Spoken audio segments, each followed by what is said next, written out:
어느 날 며느리가 시어머니에게 담담하게 말을 꺼냈습니다. 어머님, 이제 요양원에 가시는 게 어떨까요?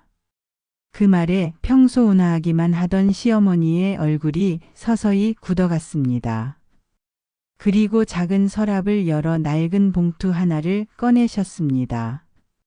이걸 보면 내 마음이 조금은 달라질까? 그 한마디에 며느리의 얼굴이 서서히 창백해졌습니다. 오늘 이야기는 보통의 가정에서 일어난 사건입니다. 그저 함께 살며 서로 의지하던 사이였는데 어느 순간 며느리는 시어머니를 불편한 존재로 여기게 되었습니다. 그리고 마침내 집에서 내보내려 했습니다. 하지만 그 결정이 어떤 대가를 부르게 될지 아무도 상상하지 못했습니다. 주인공은 올해 77이 된 김명자 씨입니다. 이웃들 사이에선 참 착한 할머니로 소문나 있었습니다. 20살에 시집와서 평생 남편을 뒷바라지하고 자식을 키워내느라 바쁘게 살았습니다. 그렇게 세월이 흘러 손주까지 돌보게 되었을 때 본인은 이미 늙고 지친 몸이 되었지만 마음만은 여전히 가족을 먼저 생각했습니다. 남편은 돌아가시기 전 이렇게 말했습니다.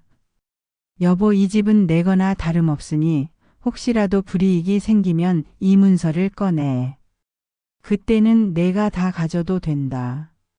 그리고 손수 유언장을 써두었습니다. 명자 씨는 그저 남편이 지나치게 꼼꼼한 성격이라 생각했을 뿐 그 종이가 이렇게 중요한 순간에 쓰일 줄은 몰랐습니다. 처음에는 모든 것이 평화로웠습니다. 며느리인 윤지 씨와 아들 그리고 어린 손주까지 함께 모여 살았습니다. 아침이면 명자 씨가 끓여준 미역국을 식구들이 함께 먹었고 손주는 할머니 무릎에 앉아 노는 걸 좋아했습니다.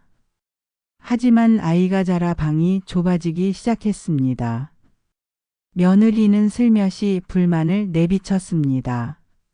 어머님, 애들이 커가니까 공간이 부족해요.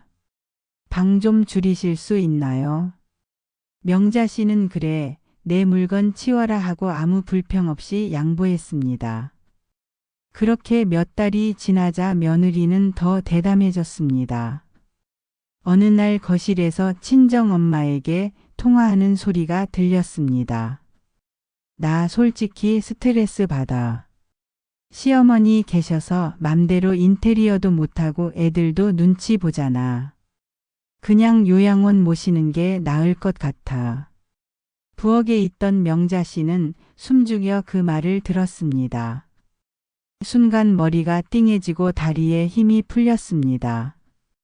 평생 가족을 위해 헌신했는데 이제는 짐 취급을 받게 된 것입니다.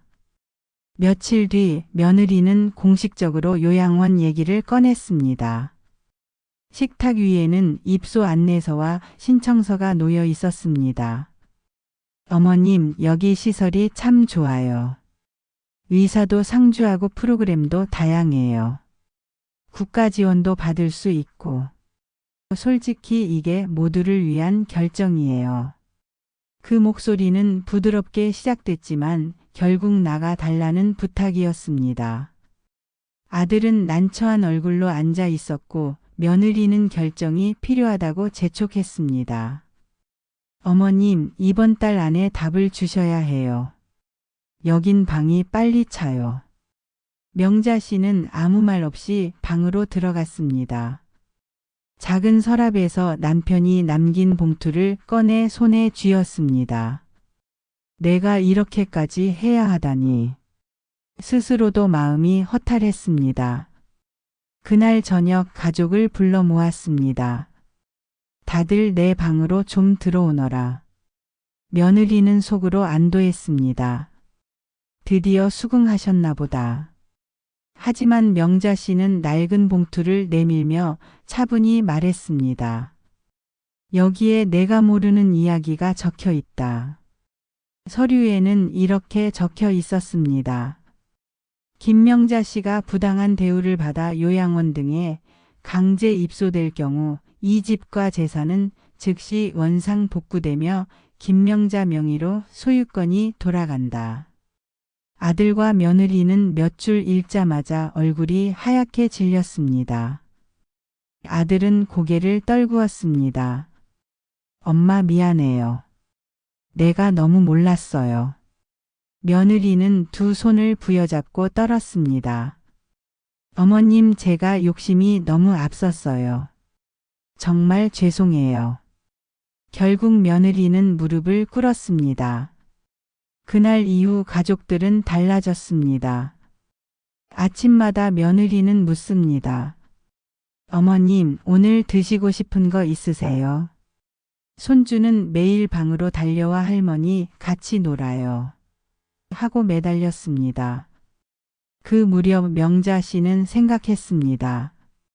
나는 이제 남편도 없고 이 아이들도 언젠가 내 곁을 떠나겠지. 하지만 마지막까지 내 결정만큼은 내가 한다. 그래서 스스로 복지센터에 요양원 상담을 신청했습니다. 아들은 놀라 물었습니다. 엄마 왜요? 우리가 잘 모실게요. 며느리도 울먹이며 붙잡았습니다. 어머님, 이제라도 제가 더 잘할게요. 요양원엔 가지 마세요. 명자 씨는 부드럽게 웃었습니다. 나 아직 안 간다. 다만 언젠가는 스스로 선택해서 갈 거다. 그게 내 삶이니까. 그제야 며느리는 깨달았습니다. 이분은 단순히 약한 할머니가 아니라 누구보다 단단한 사람이라는 걸. 그 후로 가족은 더 조심스럽게 서로를 대했습니다. 며느리는 전처럼 이기적인 말을 꺼내지 않았고 아들도 자주 시간을 냈습니다. 그리고 그 집에는 다시 웃음소리가 돌아왔습니다. 하지만 봉투는 여전히 시어머니의 서랍 안에 고스란히 남아 있었습니다. 그것은 단 한 장의 종이였지만 아무도 함부로 넘보지 못할 경계선이자 누군가의 마지막 자존심이었습니다. 여러분, 이 이야기를 들으시며 어떤 생각이 드셨나요? 가족이라도 때로는 서로를 보호하는 경계선이 필요합니다. 우리가 쉽게 상처 주는 말로 한 사람의 존엄을 무너뜨린다면 언젠가는 그 대가를 치르게 될지도 모릅니다. 그리고 무엇보다 중요한 건 누구의 부탁이 아니라 내 의지로 내 삶을 결정하는 용기입니다. 오늘 이야기가 여러분의 마음에 작은 울림이 되었길 바랍니다.